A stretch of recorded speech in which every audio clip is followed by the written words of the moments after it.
They say every day is for the thief, one day for the owner of the house. But ICPC, the Anti-Corruption Commission, has reversed the role.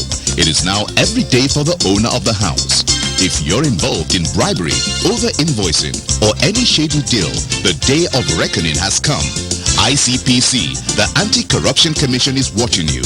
If you're reported for any corrupt practice, you'll be investigated, prosecuted, and punished. Corruption is harmful to our nation. Join the campaign against it by reporting any corrupt practice to ICPC, the Anti-Corruption Commission. Let we join hands with ICPC, make them better. Let's make Nigeria great again. ICPC, they want you. Come on, and for corruption. Break the chain of corruption now. Don't give, don't take. This message is brought to you by ICPC, the Anti-Corruption Commission. As a public servant, holding private interests in government business is one of the offenses whose punishment is without an option of fine in the Corrupt Practices and Other Related Offences Act 2000.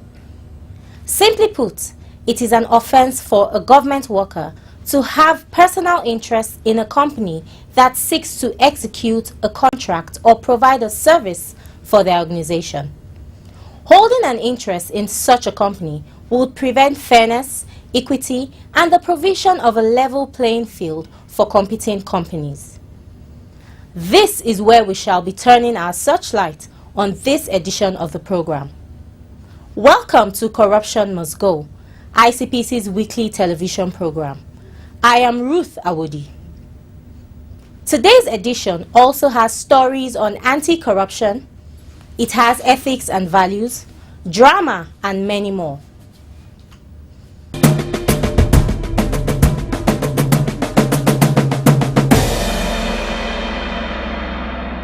Corruption not in my country. That was a very good business. Yeah. The furniture you brought was very perfect. That's how we roll. Let me do you receipts. Yeah. How much was it again? 1 million naira. Okay, write 2.5. Mbano.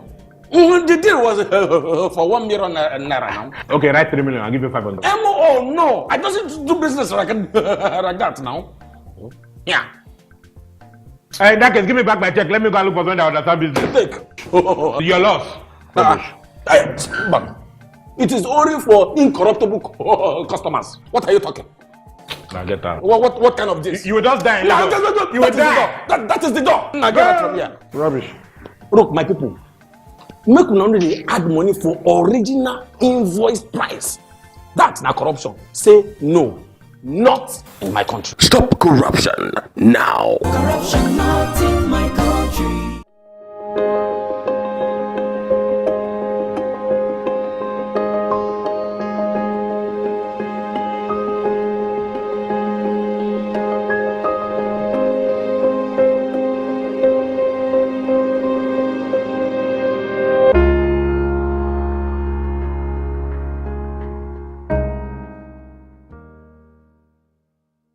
Welcome to this segment of Corruption Must Go. I am Hawa Sani Garba. A Lagos State High Court 9 sitting in Ikeja has sentenced one Dr. Lois Obinne, a dismissed staff of the National Biotechnology Development Agency, NABDA, Abuja, to 9 years imprisonment for defrauding a woman of a large sum of money and for issuing a dodgy check. Dr. Obinne, who was convicted of fraud by Honorable Justice A.O. Ikpaye, was charged to court by ICPC.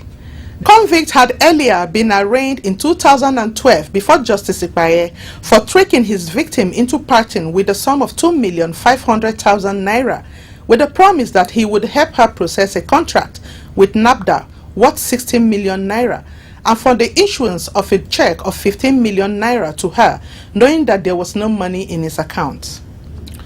The commission, in a 2-count, charged the former NABDA staff for what it referred to as fraudulent receipt of property obtaining by false pretense and issuance of a dodgy check.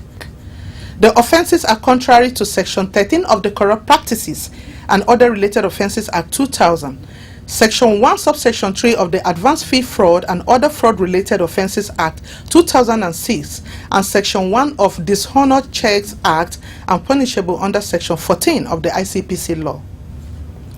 Justice Ipaya, in his ruling, found Dr. Obinne guilty of both charges and sentenced him to 7 and 2 years jail terms on counts 1 and 2 respectively.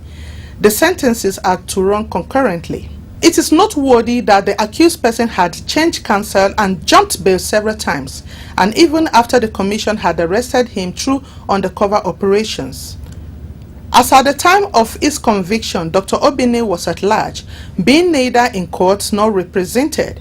The trial proceeded in his absence pursuant to the provisions of Administration of Criminal Justice Act 2015, and the sentence will start from the date of his arrest and delivery to prison. The acting chairman of ICPC, Honorable Abdullahi Bako, has called for stronger collaboration amongst the different anti-corruption agencies in the country, saying it was indispensable to achieving a positive result in the government's anti-graft fight.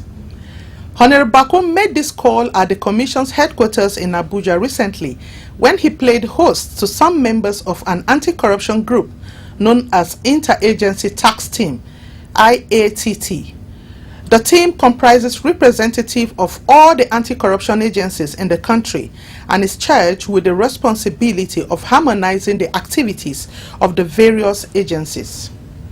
The ICPC acting chairman explained that if all anti-corruption agencies were to synergize and perform their statutory duties with greater cooperation, the fight against corruption would be more successful. I said I should give you the earliest date in my diary. I'm happy that almost all the anti-corruption agencies are here, and we are to deliberate mainly on the activities scheduled for 9th December. To me, interagencies should not be a matter of 9th December events. There is need to collaborate more, even at the higher level. The chairman of the agencies should be meeting in view of the situation we find ourselves in now in terms of prosecution, mainly prosecution, and to some extent investigation. A lot has been done, but so little has been heard by the public. So many committees, a lot of issues, a lot of things to improve the fight against corruption.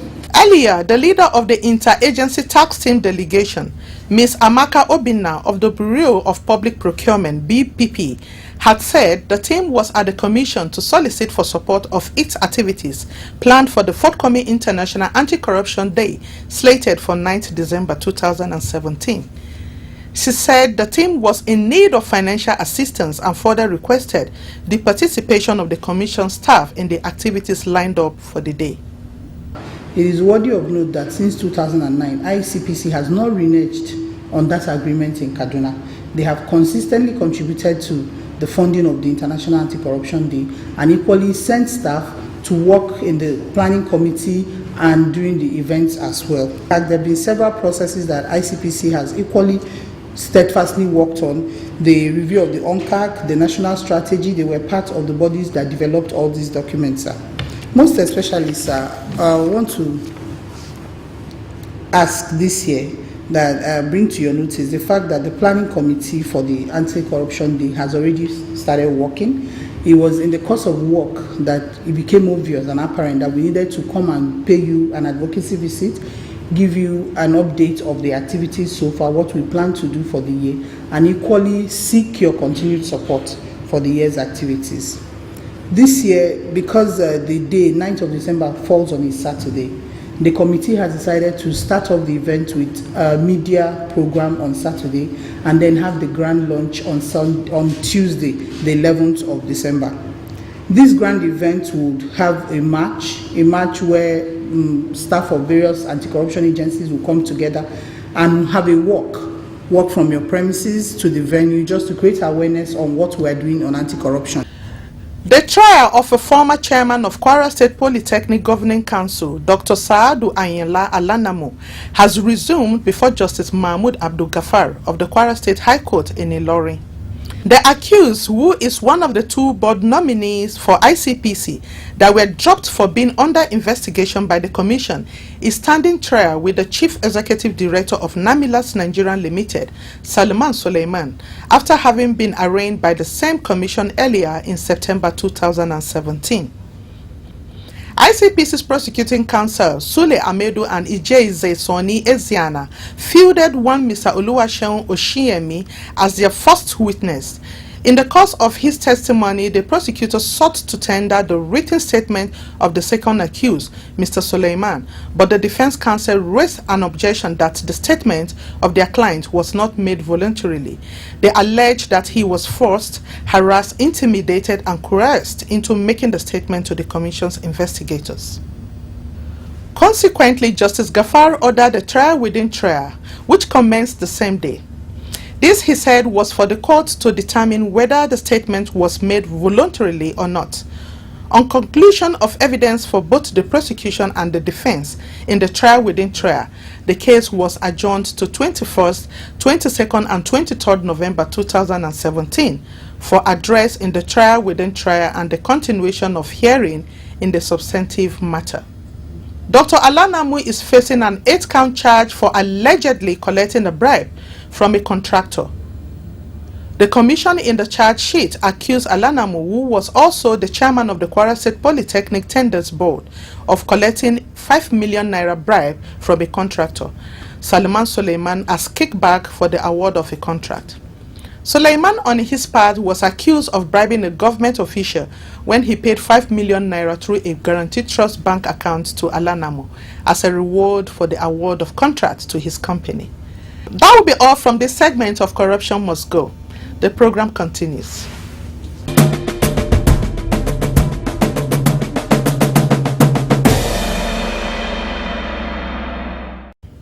If you're just tuning in, this is Corruption Must Go.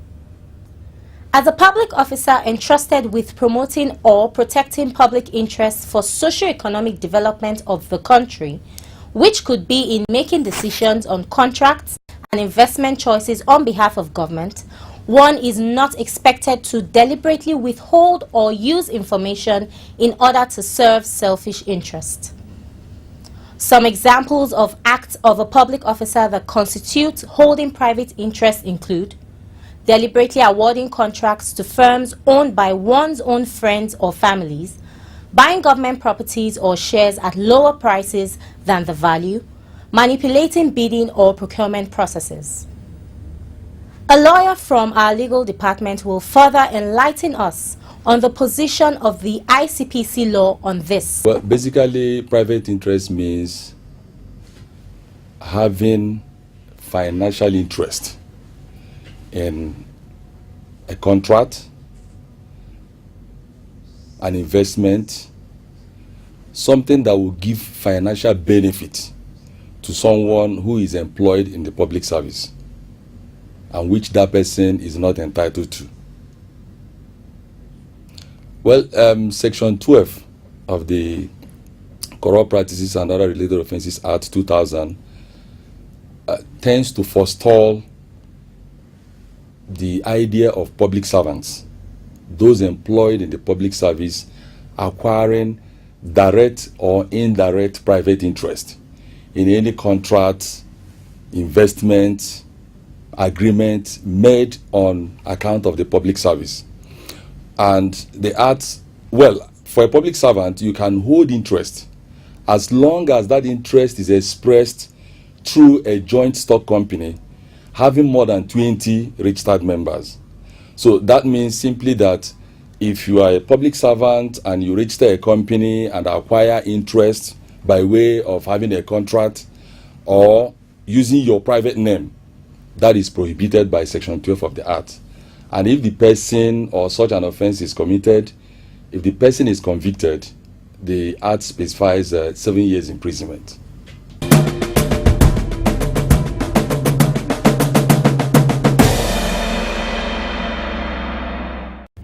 Some Nigerians shared their views with us on public servants using their powers for their personal benefit. Take a look at this.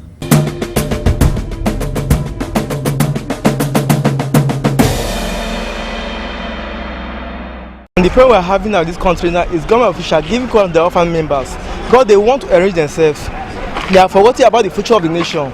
We go to our roads, they are already contract several occasions to their families, the same companies, and the agency responsible for monitoring it are also their family members. So there is no way they could manage these affairs.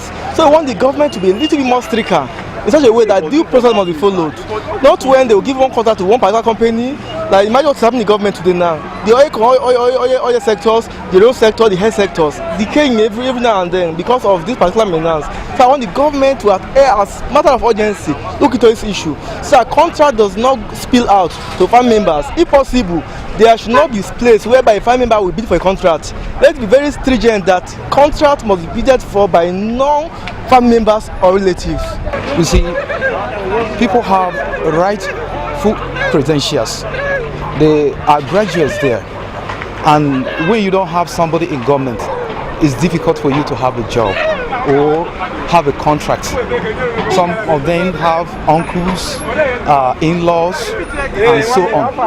That's when a contract is come up from government, they will work chances that uncle or any of the relatives have to take the job, have to collect the contract. And afterwards, they will go on and share the money for themselves. Some of them will say, how many percent are you going to give me if I will give you this, supposing maybe a road contract? And one will be given that opportunity. Just things like that are happening. If you look at what these government officials are doing, they are not just being great to the family, their family, immediate family. They are also economic terrorists because these contracts are supposed to cut across the country so that it can be shared among people who have relatives who are also from different parts of the country who have staffs. That if due process is taken, the staffs can bring out the potentials in them, and they will end up paying their staffs for being productive. But it is very wrong for them to go ahead and award contracts to their families, whereas other populace are there suffering. So that's totally unacceptable, and that's greed to the economy. Because this I will have to start within us before you take it outside. And total eradication have to take place in the house. You have to sweep the house. If you don't sweep the house will still remain dirty. I believe we know the corrupt people. We know them. And we need to fight them. Maybe they are bigger than the law or they are above the law. They have this immune that is covering them. But me and you, we know them. And we need to fight them. We need to just remove them from the system. If you don't remove them from the system will still remain dirty. That is just it. So the first thing first, you have to remove them, cleanse that place, purify that place, then maybe inject new syndrome that will take us to the next level. If not, my sister will still remain here where we are. Thank you very much. Okay.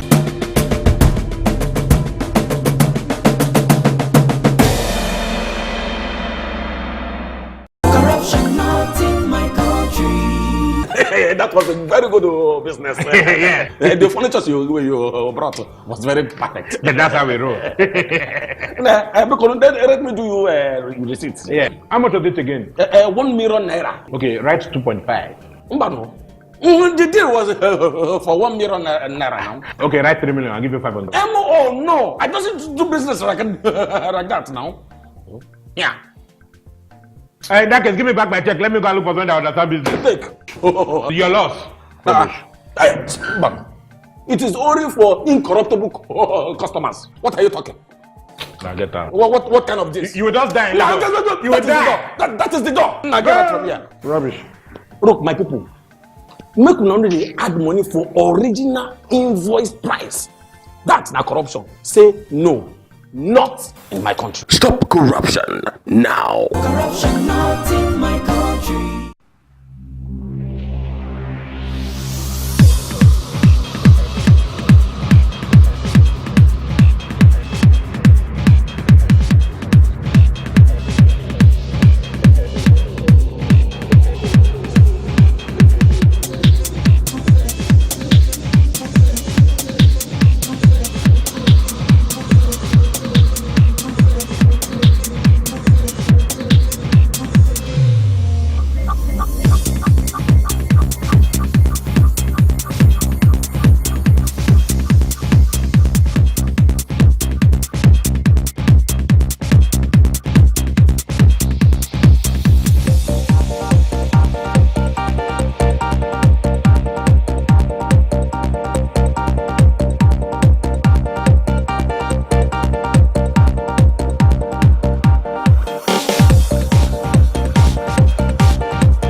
It is worthy of note that citizens and the state are both entitled to trust that officials will always provide professional service, uninfluenced by their need for personal or private gain. Public officers are therefore expected to always exhibit a high level of integrity in order to ensure the successful implementation of government's developmental policies and for them to maintain the people's trust. That's our package on this week's edition. You can watch the program on our YouTube channel www.youtube.com/ICPC Nigeria. See you again next week. Bye for now.